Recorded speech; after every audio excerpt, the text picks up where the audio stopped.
कोमल 28 साल की हो चुकी थी, बेहद ही खूबसूरत देखने में ही लगती थी। माता पिता मजदूरी क्या करते थे। कोमल की खूबसूरती देखते ही बनती थी। गोरी चिट्टी, रंग साफ था, गोल गोल मोटी आंखें, मोटे मोटे होठ, गोल सा चेहरा, भरा हुआ बदन। लेकिन कोमल जो थी, इसके माता पिता के अलावा इसकी ज़िंदगी में कोई और नहीं था इसका सहारा बनने लायक। अब माता पिता मजदूरी करते थे, इसलिए कोमल की ज़्यादा पढ़ाई लिखाई तो ही नहीं थी। अचानक इसके माता पिता की मौत हो जाती है। किसी कंस्ट्रक्शन साइड में कोई एक्सीडेंट हुआ जिसकी वजह से, और जब ऐसी मौत हुई इसके माता पिता की, तो कोमल बहुत ज़्यादा परेशान, बहुत ज़्यादा मायूस हो चुकी थी। खैर, जैसे तैसे अपने माता पिता का संस्कार करने के बाद जो कोमल है, ये अपने झुग्गी झोपड़ी जहाँ पे ये स्लम में रहा करती थी वहाँ पर रहना शुरू करती है, रह रही थी। कुछ समय होता है कि जो आसपास के तमाम तरह के मुस्टंडे लड़के थे वो कोमल को परेशान करने लगे। कोमल इस जगह को छोड़ के चली जाती है क्योंकि उसको अपनी सुरक्षा की ज़्यादा फिक्र थी। कोमल अब इस तरीके से जब अपने घर को छोड़ के चली गई, तो अब वो क्या ही करे, कहाँ पर रहे। तो इसको कोई ठोर ठिकाना नहीं था। ये कहीं भी अंडर कंस्ट्रक्शन साइड में जाकर रात को सो जाया करती थी, बिता लिया करती थी, एकदम एकांत जगह पे। ऐसे कोमल एक दिन रोड पे रेड सिग्नल हो रहा था, क्योंकि अब पैसा तो कमाना ही था। कोमल को काम धंधा आता नहीं था, मजदूरी ये कर नहीं सकती थी, कभी करी भी नहीं थी। तो ये लोगों की कारों के सामने जाकर उनके शीशे साफ कर दिया करती थी, उनसे पैसे मांगा करती थी, कभी किसी से मदद की गुहार लगा दिया करती थी। कई सारे लोग कोमल को पैसे दे के चले जाया करते थे, और कई सारे लोग कोमल को कहते थे आजा कार में बैठ जा, हम तेरे को बहुत सारा पैसा देंगे। और किस वजह से देंगे आप समझते ही हैं। कोमल इस तरीके से परेशान अपनी ज़िंदगी को जी रही थी। 1 डेढ़ महीना निकलता है, कोमल इस तरीके की जो काम कर रही थी तो इसकी हैबिट भी बन चुकी थी। अब ये डेली सिग्नल पे जाती, जब गाड़ियाँ खड़ी हो जाती वहाँ पर जाके और अपने लिए पैसे मांगा करती थी लोगों से।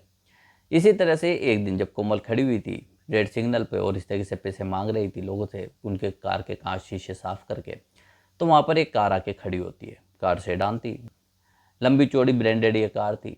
और ये कार जब खड़ी होती है तो कोमल दौड़ के उसके पास जाती है, उसका शीशा साफ करती है। कार के अंदर एक नौजवान लड़का बैठा हुआ था जिसकी उम्र 30-32 साल थी। नाम था पवन, करोड़पति ये आदमी था।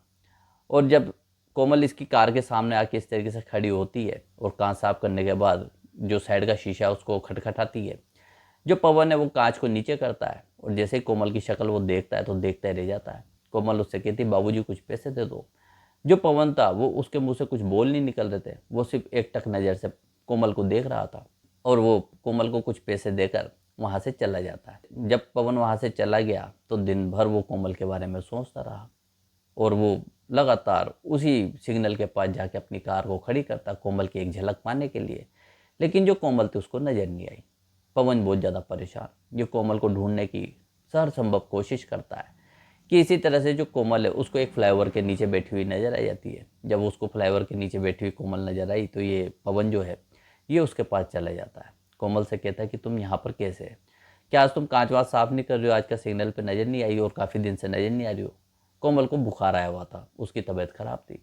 पवन जब उसकी ये हालत देखता है तो उसको अपनी कार में बिठाना चाहता था, लेकिन जो कोमल है वो डर रही थी, क्योंकि उसके साथ कई सारे लोग इस तरीके का ऑफर कर चुके हैं, तो आदमियों पर तो भरोसा कर नहीं सकती थी। यहाँ पर पवन कोमल को विश्वास दिलाता है कि उसके साथ कोई गलत काम नहीं करेगा और न ही किसी तरह से उसको परेशान करेगा, वो बिंदास उसके साथ जा सकती है। लेकिन कोमल बहुत ज़्यादा डर रही थी। अब जब कोमल इस तरह से डर रही थी तो पवन ने सोचा कि मेरे साथ तो जाने से रही। तो पवन जो है वो वहाँ पर एम्बुलेंस को कॉल कर देता है। एम्बुलेंस आ जाती है हॉस्पिटल से। यहाँ पर कोमल को एम्बुलेंस में बिठाया जाता है। अब कोमल को विश्वास हो चुका था। खैर, बड़े से जो आलीशान जो हॉस्पिटल होते हैं वहाँ पर कोमल को एडमिट करवा दिया जाता है। इसका इलाज चलता है। और जो कोमल के शरीर पे गंदगी थी, नहाई नहीं थी कई दिनों से, तो उसकी वजह से भी इसकी बॉडी पे कई सारी जगह पे इन्फेक्शन हो चुके थे, फंगल इन्फेक्शन हो चुके थे। इसका भी पूरा ट्रीटमेंट चलता है। हफ्ते 15 दिन के अंदर जो कोमल है बिल्कुल स्वस्थ हो जाती है। हॉस्पिटल से इसको डिस्चार्ज कर दिया जाता है। जब तक कोमल हॉस्पिटल में थी पवन इससे डेली मिलने जाया करता था। अब जब ये डेली मिलने जा रहा है, कोमल की टेक केयर कर रहा है, तो कोमल को कहीं ना कहीं पवन के ऊपर विश्वास होने लगा। ये दोनों अच्छे से बातें क्या करते थे। जो कोमल है पवन को अपनी सारी कहानी सुनाती है कि वो बचपन से कहाँ पर और किस परिदृश्य में रही है, उसके माता पिता क्या क्या करते थे, और उसके माता पिता की मौत हो जाने के बाद जो कोमल है उसकी ज़िंदगी इस तरीके से बर्बाद हो चुकी है। पवन कोमल की सारी बात सुनने के बाद कोमल को कहता है कि तुम्हें अब इस तरीके से रोड पे खड़े होकर भीख मांगने की जरूरत नहीं है, तुम मेरे साथ चलो, मैं तुम्हें नौकरी दूंगा और तुम मेरे साथ ही रहोगी मेरे घर के अंदर। तो कोमल कहती कि ठीक है, अब कर भी क्या सकती थी, और उसको एक नौकरी मिल रही है और रहने का ठिकाना मिल रहा है, तो कोमल की खुशी का ठिकाना नहीं था। इसकी आंखों में आंसू आ जाते हैं पवन की ये बात सुनने के बाद। पवन जो है कोमल का हाथ पकड़ता है, इसको अपनी कार में बिठाता है और अपने घर ले जाता है। पवन का जो घर था पोश इलाके में था और बहुत ही आलीशान ये मकान था। इसको देखकर कोमल की आंखें फटी की फटी रह गई। इस घर के अंदर जब कोमल जाती है, हालांकि जो अभी तक ये हॉस्पिटल में थी तो इसका काफ़ी सुधार हो चुका था और कोमल देखने में अब और भी ज़्यादा खूबसूरत लग रही थी। इसकी ग्लो, इसका चेहरे पे जो ग्लो था, इसकी खूबसूरती थी और भी उभार ले चुकी थी और निखर चुकी थी। कोमल को नए कपड़े भी दिला दिए जाते हैं। उन नई ड्रेस को पहनकर कोमल को कोई कह नहीं सकता था कि ये भिखारी है या किसी मजदूर की बेटी थी। इस घर के अंदर आती है। घर के अंदर जो पवन की माँ है, जब वो कोमल को देखती है तो वो भी हक्के बक्की रह जाती है कोमल को देखने के बाद, और कोमल को देखकर उसको अपने गले से लगा लेती है। कोमल जो है वो बहुत ज़्यादा परेशान, बहुत ज़्यादा हैरान कि आखिर मैं इस घर के अंदर पहली बार आई हूँ और घर की जो मालकिन है उसको गले क्यों लगा रही है। अब इस तरह की चीज़ देख के कोमल के दिमाग में हज़ारों क्वेश्चन चल ही रहे थे। और जो पवन अपनी माँ को लेकर कमरे में जाता है, वहाँ जाके पवन और इसकी माँ कुछ बात करते हैं। कोमल जो बाहर ही बैठी हुई थी, अभी पवन और पवन की माँ ये बाहर आते हैं। कोमल को कहते हैं कि बेटा तुम्हें इस घर के अंदर ही रहना है और तुम्हें इस घर के अंदर खाना भी मिलेगा, रहने का पूरा सुविधा भी मिलेगी और तुम्हें खर्चे के पैसे भी मिला करेंगे। कोमल कहती मुझे काम क्या करना पड़ेगा, झाड़ू पोछा, साफ सफाई, खाना वाना बनाना, जो भी आप काम बताओ मुझे बता दो, मैं वैसे ही कर दिया करूँगी। तो यहाँ पवन की माँ कहती कि तुम्हें कुछ भी नहीं करना, तुम तो बस इस घर में रहो, तुम इस घर में रहोगी, बस यही हमारे लिए बहुत है। कोमल कहती है ऐसी नौकरी कौन देता है, कुछ ना कुछ तो काम बताओगे। पवन की माँ कहती बेटा मैं दिन भर अकेली घर में रहती हूँ, बोर हो जाती हूँ, मुझसे बात करने के लिए मुझे कोई चाहिए और मैं तुमसे बातें क्या करूँगी, तुम मुझसे बातें कर लिया करना। कभी मेरे सिर में दर्द हो, मेरे हाथ पैरों में दर्द हो तो मेरी सेवा कर दिया करना, बस इतना ही है। कभी मेरे लिए चाय बना दिया करना, बाकी नौकर चाकर तो खूब है हमारे घर के अंदर। अब जो कोमल है बड़ी हैरान थी कि इस तरह की नौकरी भी कभी मिल सकती किसी को, लेकिन अब क्या कर सकती थी। अब यहाँ पर जो पवन की माँ और जो कोमल है ये दिन भर बतियाती थी। अब कोमल की जो भाषा है, जो उसकी लैंग्वेज है, जो उसका बॉडी लैंग्वेज है, वो एक मजदूरों जैसा ही था क्योंकि वैसी रही है। यहाँ पर जो पवन है कोमल को एक इंग्लिश स्पीकिंग क्लास ज्वाइन करवा देता है। इसको इसकी पढ़ाई लिखाई के लिए घर में एक ट्यूटर लगवा देता है। वो इसको आता पढ़ा था, इंग्लिश बोलना सिखाता, ये सारी चीज़ें। उसके बाद जो कोमल है इसकी जो बॉडी लैंग्वेज है इसमें सुधार करने के लिए भी कुछ इस तरह के ट्यूटर लगवा दिए जाते हैं। 3-4 महीने के अंदर जो कोमल है उसके अंदर बिल्कुल ट्रांसफॉर्म हो चुका था। कोई कह नहीं सकता था कि ये मजदूर की बेटी है। फर्राटे से इंग्लिश बोलना शुरू कर देती है क्योंकि समझदार और इंटेलिजेंट तो ये थी सही। बॉडी लैंग्वेज भी इसकी ऐसी हो चुकी थी, वो कह नहीं सकता था कि ये गरीब घर से लड़की है। अब जब कोमल के इतना ट्रांसफॉर्म हो चुका तो कोमल अब थोड़ी समझदार भी हो चुकी थी, पढ़ी लिखी भी हो चुकी थी। अब यहाँ पर पवन से एक दिन वो बैठ के बात करती है। पवन से कहती है कि साहब आपने मेरे लिए इतना सब कुछ क्यों करा। कोई इंसान किसी को 2-5 रुपये 10 रुपये देने में भी 10 बार हिचकता है, सोचता है। जब मैं भीख मांगा करती थी लोगों की कांच साफ करके, तो लोग तो 5 रुपये देने में भी बहुत ज़्यादा सोचा करते थे कि कहीं वो बर्बाद ना हो जाए 5 रुपये दे के। लेकिन आपने तो मुझ पर लाखों रुपए खर्च कर दिए, आखिर वजह क्या है। जब इस तरह की बात कोमल पवन से पूछती है तो पवन की आंखों में आंसू आ चुके थे। पवन कुछ भी नहीं कहता, वहाँ से उठ के चला जाता है। लेकिन कोमल को अपने सवालों के जवाब चाहिए थे। कोमल पवन की माँ से पूछती कि माँ जी आखिर आपने मेरे लिए इतना कुछ क्यों किया। अब यहाँ पर जो पवन की माँ है वो कोमल से कहती कि बेटा तुमसे एक बात कहूँ, टालोगी तो नहीं, मना तो नहीं करोगी। कोमल कहती कि नहीं, मैं मना क्या कर सकती हूँ, आपकी किसी बात को मैं टाल ही नहीं सकती हूँ। आपने मेरे पे इतना एहसान किया है, मुझे फर्श से उठा के अर्श पे पहुँचा दिया है। कहाँ तो मेरी ज़िंदगी बर्बाद हो रही थी और आपने मेरी ज़िंदगी संवार दी है, तो मैं आपकी बात क्यों ही टालूंगी। आप तो मेरी जान मांगोगी तो मैं अपनी जान भी देने को तैयार हूँ। पवन की माँ कहती नहीं बेटा, तुम्हारी जान नहीं, हमें तुम चाहिए हो।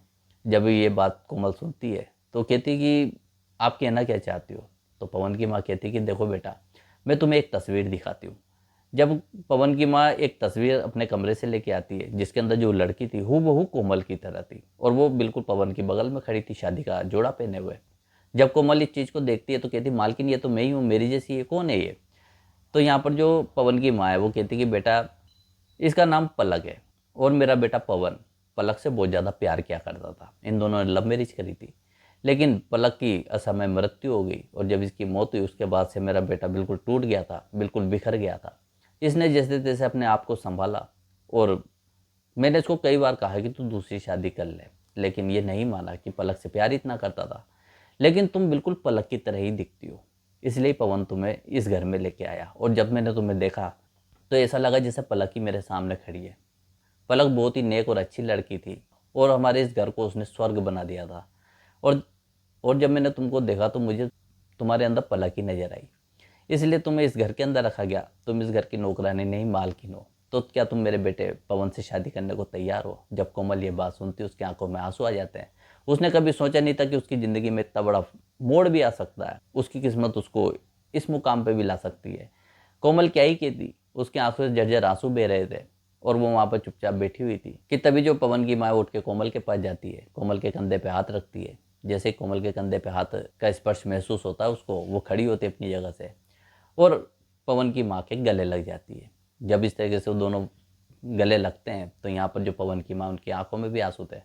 पवन जो उठ के वहाँ से चला गया था थोड़ी देर में वापस आ जाता है। जब वहाँ पर आके देखता है तो जो पलक और जो उसकी माँ दोनों गले लगे हुए हैं, तो पवन की खुशी का ठिकाना नहीं था। वो भी वहाँ पर आ जाता है, वो कोमल के कंधे पे हाथ रखता है और जैसे ही कोमल पवन की तरफ मुड़ के देखती है तो यहाँ पर जो पवन है वो अपने आप को रोक नहीं पाता, कोमल को अपने गले से लगा लेता है। पवन की आंखों में भी आंसू थे और कोमल की आंखों में भी आंसू थे।